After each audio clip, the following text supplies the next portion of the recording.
বাচ্চা কাচ্চা খেলোয়াড়রা কিছু খেলতেছিল, ফ্রকটা সর্বমিত্র করলো কে?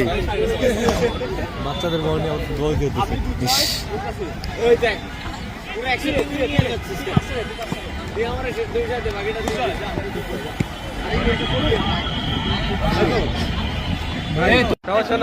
শিবিরে ক্ষমতা দিলে এই হয়, ক্ষমতায় আসার সাথে সাথে এই করতেছে।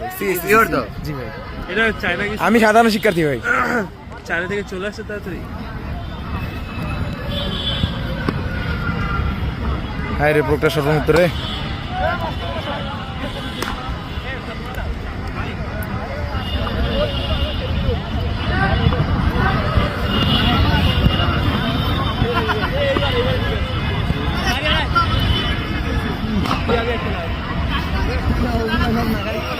এই যে মাসুম